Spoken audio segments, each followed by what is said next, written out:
with the one and only and the future President of the Philippines, Inday Sara Duterte. Ilagay nyo dyan sa comment section. Ilagay ninyo sa comment section mga bossing kung kayo ba ay naging masaya sa ating talakayan, kulang ba, oo, or may mga kailangan ba tayong i-improve. Papaliwanag ko lang kasi ganito yan. Ganito yan mga boss. Kasi nung tinry namin, we just tried asking, kasi alam naman namin na si VP Sara talagang hindi yan nagpapa-interview, lalo na kung exclusive. Usually ang nakakapag-exclusive lang dyan kapag nandoon siya sa The Hague, si Alvin and Tourism. Yan, kasi nga pag nagpupunta sa Hague, nakakapagpa-interview. Pero usually, madami yan. Oo, madami naman mga vloggers, yung mga nag-aabang na vloggers, parang pinupuntahan nila, parang may mga tanong, kamustahan. Pero pagdating sa media, hindi yan nagpapa-interview si VP Sara. Kasi syempre, pag nandito yan sa Pilipinas, marami yung mga ginagawa. Unlike kapag kaya nasa Hague, yun lang talaga ginagawa niya. Pupunta sa tatay niya, i-update yung mga Pilipino, and then she go about sa kanyang gagawin. Pero dito, after nung kanyang press conference, marami ang mga nag-try to reach out sa kanya. May mga news outlet, malalaking news outlet at malalaking mga news anchor ang gustong mag-interview sa kanya at hingan siya ng mga reaksyon patungkol sa parang additional questions, sumagot ng mga tanong patungkol sa kanyang pag-re-resign. So we tried, sinubukan namin through yung aming napakabait na taga dyan sa SMNI na pinagkakatiwalaan ni VP Sara Duterte na si Jason Rubrico. Jason, maraming salamat sa iyo.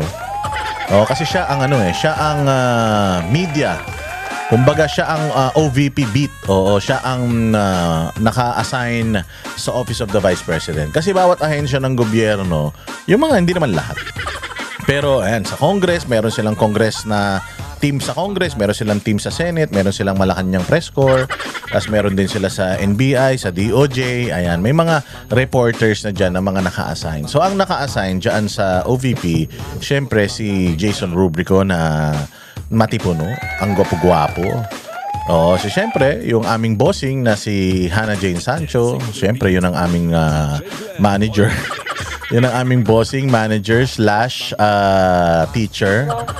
So, syempre, we tried, tinanong namin, baka naman po pwede, okay lang po ba, baka po pwede mag-interview. And then, tinanong kung sino ang mag-i-interview. So, sino mag-i-interview? Kasi syempre, importante yun kasi baka mamaya pumayag siya, tapos ang mag-i-interview si Llamas pala, bobo yun. Mamaya mag-i-interview si Cheryl Cosi, may maarte yun. Mamaya si Corina Sanchez na kupal yun. Alam mo yun, I mean, si Inday Sara pinipili niya na yung mga mag-interview sa kanya kasi yung iba china-chap lang naman yung mga videos niya. Yung mga gusto lang naman nilang kunin yung ilalagay nila kahit ang dami-daming mga sinasagot. So wala nang tiwala talaga sa mainstream media. So sabi niya, sino mag-i-interview? Tas okay lang po ba sa inyo na banateros? Alam niya kasi madami banateros So sabi niya, si Boss Dada at saka si Banat Bay. So kaya tayo yung Ngayon, syempre tayo medyo busy presidente yan, tapos crush na crush pa ako niyan. Wala akong crush kay Inday. Sino ba naman yan? Wala akong crush sa kanya. Hindi naman ako mahilig sa maganda, mistisa, mabango, matalino. Hindi naman ako mahilig sa ganun. Medyo mapili ako, mataas ang standards ko hindi ako para akong si Franz Castro. Si Franz Castro, hindi daw pasok sa standards niya si Inday Sara. So tinan mo si Franz Castro bobo. Kasi nga ang standard ni Franz Castro tanga. So kung si SpongeBob tatakbong presidente ng Pilipinas, iboboto ng putang ina niyan. Pero tayo mataas din ang standards ko, katulad ni Franz Castro na hindi naman matalino, gusto matalino. Ako hindi naman gwapo, pero ayoko ng sobrang ganda. Masyadong maganda si Inday Sara para sa akin, hindi ko kursonada. Going back, mga boss, baka mainis na naman kayo. Going back, mga boss. So, yun ang sinabi. So, sabi niya, sige, interview ako, pero papapadalan ko kayo ng script, or alam nyo naman siguro, pwede nyo i-transcribe yung aking speech. Gusto ko, since yun yung huli kong ginawa, yung speech, pag-re-resign ko, pag-dedeklara ko ng pagtakbo sa pagka-presidente, gusto ko doon umikot yung ating yung ating mga tanong doon daw umikot sa kung ano lang yung nilalaman noon. Kaya kung mapapansin ninyo, kami ni Banat Bay sobrang behave namin. Sobra kasi talagang intimidating ni Inday Sara. Hindi nyo ma-explain. Maaring you admire her so much. Maaring you really look up to her so much. And you respect her so much. Sa sobrang, pag pinagsama-sama mo yun, para ka talagang kinukuryente Oo, para kang kinukuryente. Siya yung tipo ng tao na hindi mo bibiruin. Antayin mo na siya magbiro sa'yo. At saka kahit na biniro ka na niya, hindi mo siya kayang biruin pabalik. Iba talaga yung aura ni VP Sara. Ibang-iba. Para siyang kasi si Baste, pagka nakakausap namin siya, very respectful kami. Pero si Basti kasi yung mag-open, yung talagang ididikit ni Basti yung sarili niya sa'yo na kayo mahiya, tara kasi nung nakaraan, nung kumain kami, pagdating ni Basti, hindi pa kami kumakain lahat So syempre nga parang nahihiya kami. Tapos sabi ni Baste, kumain na ako pero kakain ako ulit para kumain kayo. Kasi hindi kayo kumakain So parang alam niya na nahihiya kami. So siya yung nagsiset ng mood para hindi kami mahiya. Si Inday Sara, ganun din siya. Kaya lang, babae kasi siya tapos syempre maton kaming dalawa ni Banat Bay. So sinabihan din kami ng teacher namin na si Teacher Minchin. Si Miss Minchin na si Ma'am Hannah Jane Sancho. Sabi niya, oy Banateros, behave kayo ha. Kasi alam ni alam ni Miss Minchin na Hannah Jane Sancho na kami talaga ni Banat Bay kapag na kami, yung kumbaga komportable na, bibira kami ng bibira kami pa naman, yung kaming dalawa pa naman ni Banat Bay yung sa grupo na talagang, alam mo yun, walang kinakatakutan. Pero iba talaga. Sabi ko nga sa'yo, kahit kaharap ko si Risa Ontiveros dyan sa studio, kung ma-interview namin, dudurugin ko talaga yan Wala akong pakialam kahit sino pa Pero pag kay Inday Sara talaga, ewan. Kaya nga sabi ko talagang kailangan maging presidente tong Ali na to Kasi iba talaga yung niya, iba yung arrive niya. Putaragis, para siyang si Robin Padilla na hindi pa nagpapakabait. Yung alam mo yun, sigang-siga talaga siya pero ang ganda-ganda niya. Kaya yun, so doon umikot yung namin. Kaya kung mapapansin nyo, marami kasi mga nagko-comment, boss, di parang naiilang kayo. Naiilang ako kasi bukod sa alam kong may nararamdaman si Inday Sara para sa akin. Hindi ko nga lang alam kung maganda o pangit. Pero naiilang talaga kami kasi sobrang respeto mo dun sa tao, parang naapektuhan pati yung demeanor mo pati yung yung personality mo na-alter dahil dun sa sobrang respeto mo at sobrang pagtingala mo dun sa tao na yun. Alam ninyo yun, yung ka naman, sigang-siga ka naman, pero pag nakita mo yung crush mo, hindi ba para kang pagong. Pag nandiyan na, mayroon kang nararamdaman na kakaiba na para kang kinikiliti, na sinusundot, na nauutot, na natatain, na naiihi. Yung ganun pakiramdam, hindi dahil sa crush ko si Inday pero dahil nga yung presence ni Inday, yung pagtingin mo sa kanya, yung pagrespeto mo sa kanya, grabe. Kaya iba talaga yung pakiramdam. Ine-explain ko lang sa inyo kasi baka nakikita nyo, baka masyadong awkward yung namin ni Banat Bay. Nagtitinginan kasi kami, nagtatawa na kami ni Banat Bay kasi meron na kaming mga sets of questions na ginawa, So yung sets of questions na yon, magpapalitan kami ni Banat Bay doon. Walang sequence yun kung sino magtatanong nito. Meron kaming papel na nandoon na yung mga questions namin na ginawa na umiikot doon sa speech kasi very strict si Inday Sara doon Pag sinabi niya na ganun. So kami, sinabihan kami, kayo ha, behave kayo si Inday Sara. Kung gusto ninyo na magkaroon pa ng pagkakataon na maulit-ulit yan, kailangan magpakabait kayo. So, ayun. So, medyo alam mo yun, yung parang ang dami mong kailangang isipin. Live pa yun. Tapos, walang cut-cut yun. Live talaga yun. Taped as live yun. So, si Inday Sara pa, ang ganda pa, ang bango. Tapos, hindi ko maintindihan. Lahat tinitingnan ko, ang ganda-ganda ng relo ni Inday Sara. Pero alam mo yung relo ni Inday Sara, grand seiko lang. Alam mo talaga mga hindi magnanakaw itong mga to kasi mahilig ako sa ganyan mahilig ako sa ganyan yung tinitingnan ko yung suot noong kinakausap ko. Lagi akong ganun. Judgmental ako kapag nakita ko yung suot mo mahina.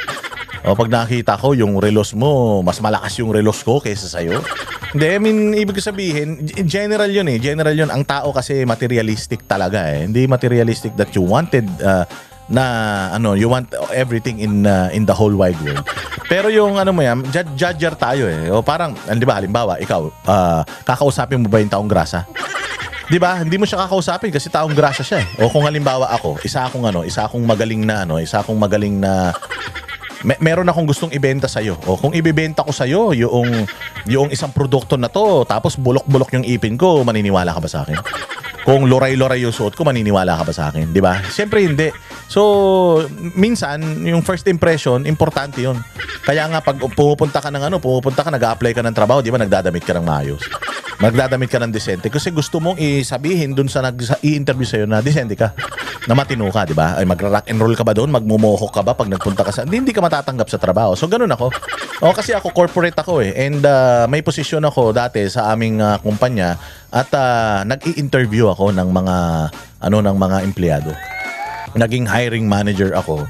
Ibig sabihin hiring manager, yung department namin, nag-hire kami ng mga personnel namin kapag may umaalis, nagre-resign. So ako yung nag-i-interview. So yun, talaga first impression. Pagpasok mo, titingnan mo the way yung person carries herself or himself, yung damit niya, yung niya, malinis ba yung kuko niya, ganyan. May mga lupain ba siya? Kasi ang hirap naman na papasok ka na mag-a-apply ka tapos marami kang lupain. Di ba? Ang yaman-yaman mo, ang dami-dami mong lupain. Kaya lang lupain mo, nasa mga kuko mo. Hindi mo pwede patayuan ng bahay dahil nasa kuko yung mga lupain. Pangit naman pagka ganyan, di ba? So pagka ganun, ekis na kagad sa akin yun. Kasi kung hindi ka marunong mag-carry ng sarili mo, hindi ka marunong ng hygiene, medyo amoy manukan ka. Yung manukan na hindi lutuan ng manok, yung manukan ka, yung mga buhay na manok. Pumunta ka sa mga poultry, amoy kachichas. O kapag ganun ka, syempre, bagsa ka na. So, mahilig akong tumingin sa ganyan. O tiningnan ko si Inday Sara. Unang-una akong tinitingnan talaga relos kasi mahilig ako sa relos eh. Promise, mahilig ako sa relos. Ipon ako ng ipon para makabili ko ng relos. At least kahit papaano, meron akong mga ilang pirasong relos na medyo malakasan sa aking koleksyon. Pero hanggang doon na lang yun. Mahal eh.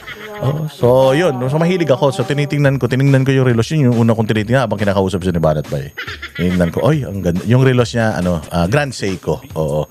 Na mukhang kay Pangulong Duterte pa yun. Kasi medyo old Grand Seiko na siya na leather strap. Grabe. Sabi ko, ang ganda. Gusto ko sanang sitahin, no? Gusto ko sanang sitahin yung relo niya na, ma'am, yung relo nyo hindi pang congressman, kasi mahal yun. Mahal ang Grand Seiko, ha? Don't get me wrong. May mga Grand Seiko din na nagre-range ng mga hanggang mga kalahating milyon. Pero yung Grand Seiko ni Madam, very simple. Pero I know classic yon and I know na mahal yon. Pero hindi siya kasing mahal nung relos na suot ko. Kasi nung mga panahon na yan, talagang gumayak ako eh. Nung gumayak ako na ganyan, syempre kailangan si Inday Sara yan. Magsusuot ako ng magsusuot ako ng medyo maganda-ganda, maayos-ayos. Syempre nagsuot ako ng magandang relo. Kaya lang nung nakita ko yung relo ni Inday Sara, tinago ko. Kasi baka mamaya sabihin niya sa akin, "Hoy, congressman ka ba? Bakit ganyan yung relos mo?" Mamaya ganunin ako niyan eh. So anyways, mahilig ako sa ganun. So talagang pag nakita mo si Inday Sara, very siya, proper. And kahit anong isuot niya, branded o hindi, maayos talaga. Iba na. Si Inday Sara na yung tipo ng tao kahit hindi magsuot ng mamahalin, mukhang mamahalin na siya mismo. Nandoon na siya sa level na yon. So si Banat Bay kasi, dalawa kami, meron kaming tanong na ganyan. Yung sa tanong namin, walang sequence yun. Kaya napapansin nyo, lagi siyang nakatingin kay Banat Bay. Alam nyo kung bakit?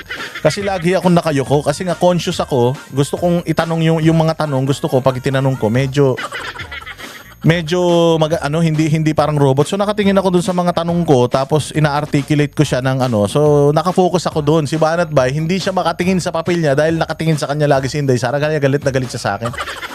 Sabi niya, Dada, pag tumitingin sa'yo si Inday, nakayuko ka lagi, kaya bumabalik sa akin, hindi ko makita yung papel. Hindi siya makaganon kasi kailangan eye to eye ka eh. Pagka kay Inday Sara kasi interview nga eh. So tawa ako ng tawa. So umikot lang doon yung namin, yung aming question sa mga sa speech. Kaya kung nakukulangan kayo na hindi na pag-usapan to, hindi na pag-usapan yan, I'm pretty sure na lahat nung laman nung kanyang speech na pag-usapan namin. At kung mapapansin nyo nga, may dala siyang papel. Akala ko nga dun sa dala niyang papel, meron siyang ipakikita na meron siyang ipakikita na parang another ebidensya. Excited nga kami doon. Yun pala, recycled yung papel niya. Yung papel galing mismo sa OVP yun. Yung likod, alam niyo yung pag nag-print kayo, di ba pag nag-print kayo sa printer, yung harap lang naman. So nire-recycle nila yung mga papel, binabaliktad nila kasi walang laman yung kabila, tapos piniprint nila yung kung ano man yung mga gusto nilang i-print. So doon pa lang makikita mo na si Inday Sara matino na leader. Kasi nga hindi siya nagsasayang ng papel katulad nito mga puki ng inang nag-apply habla-habla ng mga ng mga kaso na ang kakapal ng mga papel na nagsasayang, 'di ba? Kasi bawat papel puno 'yan na pinuputol eh. Alam naman natin si Inday Sara, Duterte, nagtatanim yan ng mga puno. So nire-recycle niya yan to reduce yung carbon footprint kung tawagin yan eh. So baliktara yung papel niya, yung kabila gamit na, tapos nakaprint doon, tapos binabasa niya yung speech niya doon. Tinitingnan niya kung yung tanong namin nasa speech pa ba niya. Kaya nga may mga pagkakataon sinabi niya na wala naman sa speech ko yan eh. Yan, binibiro niya kami na ganun. Kasi we are trying to contain ourselves. Kaya lang, ang ganda ng conversation. Alam ninyo kung hindi lang kami binigyan ng restrictions because we want to make a good impression, good first impression kay Inday Sara. Nako, hahaba hanggang 5 oras yan kasi ang dami talaga namin gustong itanong at dun sa mga sinasabi niya, ang dami namin gustong follow up. Kaya lang syempre, gusto namin mag-focus muna doon dahil yun yung assignment namin eh. Kaya kung makikita nyo, may mga nagsasabi sa amin na, Boss D, bakit para kayong pinukpok na mga hito? Parang masyado kayong mabait, parang ilang na ilang kayo. Hindi ka ba maiilang ganyan? Hindi ka ba maiilang ganyan kaganda? Tapos future president pa, sino ba naman kami? Mga normal na tao lang na pagkatiwalaan ng SMNI at ni Pastor Apollo Kibuloy na iharap. Kaya alam niyo diyan nga ako bilib na bilib kay Pastor Apollo Kibuloy kasi ang daming magagaling sa SMNI. Napakadami. Walang-wala kami. Nasa kuko lang kami nung mga kahit ngayong pinaka-basic na reporter dyan, wala kaming binatbat eh. Pero kami yung inilagay dyan, pwede naman sila maglagay, pwede naman ilagay dyan si Admar, si MJ Mondiar, ang gagaling niyan. Sila Franco Baranda, dyan si Hannah Jane Sancho, sila Paul Montibon, pwede naman silang ilagay dyan. Pero kami yung napili ni Pastor na pa-interview kay Inday Sara siguro para ma-feel nung taong bayan na yung tanong talaga na itinatanong natin galing talaga sa taong bayan kasi nga Vox Populi, boses ng mamamayan eh. 'Di ba? Kaya ganoon, kaya medyo mapapansin nyo medyo awkward. Pero alam nyo, good news. Kasi nga dahil nga naging maganda yung una natin, bagamat hindi perpekto, sabi ni VP Sara, doon din mismo sa interview, sabi niya, tayo, mag-set tayo ng panibagong episode para doon sa mga ibang issues. So ang saya nun. Kasi ibig sabihin na na-meet namin yung kanyang standards and ibig sabihin, natuwa naman siya sa mga ginawa natin. So we are really excited and we are assuring you mga bossing na sa susunod mas loose na kami, sa susunod mas kasi hindi mo talaga alam how to deal with kasi hindi man kami mga babae. Syempre kami ni Banat Bay parehas naman kaming single. Parehas naman kaming sawi. So hindi kami masyadong nakikipag-usap sa mga babae kaya medyo kasi kung lalaki siguro si Inday baka medyo mas easy going yung aming pero may sense of merong siyang hint of awkwardness kasi nga syempre crush namin pareho si Inday Sara ni Banat Bay. So nagtuturoan nga kami, ikaw na magtanong. Nagtitinginan lang kami gano'n. But anyways, napakaganda talaga nitong ating interview na ito and buong Pilipinas talaga nanood. Kagabi nga, meron ngang habang piniplay yon, sabi, "Oy, guys, congratulations. Meron daw kaming kakilala na nasa airport na nag-message na sabi, mga banateros, congratulations. Dito sa airport, nasa lounge daw siya. Yung buong lounge daw, as in, lahat nanonood. Tas ang masama, hindi pa daw mga naka-headset. Mga naka-speakerphone. So lahat talaga nakatutok. Pero tingnan nyo. Pumunta kayo sa mga YouTube channels and Facebook ng mga mainstream media. Pumunta kayo. Walang quote card, ganyan tawag ba doon, yung mga mga sound bites, walang gumawa. Tanginan nyo. Kasi nga tinatry nila na ilimitahan yung boses ni Inday Sara. Tinatry nila na yung mga nanonood sa kanila ay hindi marinig itong mga sinasabi ni Inday kasi takot na takot talaga sila. No, kasi pinuntahan ko lahat eh. Pinuntahan ko TV5, ABS-CBN, GMA7, pinuntahan ko lahat, Bilyonaryo. Wala. Wala. As in, nag-abang ang buong Pilipinas. Grabe yung views. Mantakin mo lahat ng pages ng SMNI, Vox Populi, Banateros 2.0, SMNI, Nightline, sa DZAR 1026, sa YouTube, nakaplay pa sa ibang mga YouTube channels nila. Bawat platform, bawat account, grabe, libo, 15,000, 17, 20,000 yung nanonood. So, ano yun malaki yun, napakalaking views nun, viewership nun, ng live audience nun. Kasi yung mga replay pa, yung iba, syempre tulog pa. Pero grabe, ang daming nanood. Pero makikita mo, pumunta kayo, subukan nyo, pumunta kayo sa mainstream media. Wala kayong makikita kahit na anong soundbite. Palagay ko, naghahanap pa sila ng angulo na pangit doon sa ating video. Tapos kukunin nila, yun yung ibabalita nila para reaksyon na ng mga kupal, na mga propagandista nila. Diba? Oh. Kami ang boses ng masa, hindi natatakot. Katotohanan lang, di kami nalulunod. Walang bahid ng sismis, lahat ay totoo. Kahit sino ka pa, pag mali ka, babanatan ka. Walang pinipili kulay, wala kaming kinikilingan. Basta para sa bayan, kami lalaban. Pag tama palakpakan, pag mali banatan. Di matitinag, di matatakot, para sa bayan tuloy ang sigaw. Sa harap ng kamera, walang halong takot. Mga baluktot, lahat kayo'y tutumba. Ang hustisya at totoo, yun lang ang mahalaga. Kahit sinong harang, di kami matitinag. Walang pinipiling kulay, wala kaming kinikilingan. Basta para sa bayan, kami lalaban. Pag tama palakpakan, pag mali banatan. Di matitinag, di matatakot, para sa bayan tuloy ang sigaw.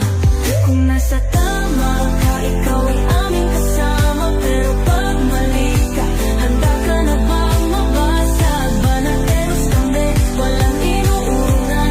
Dahil bayan muna, bago ang sarili.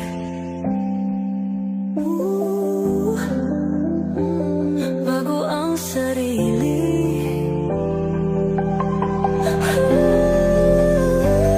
Pag tama palakpakan, pag mali banatan. Banateros ang sigaw, katotohanan ang laban.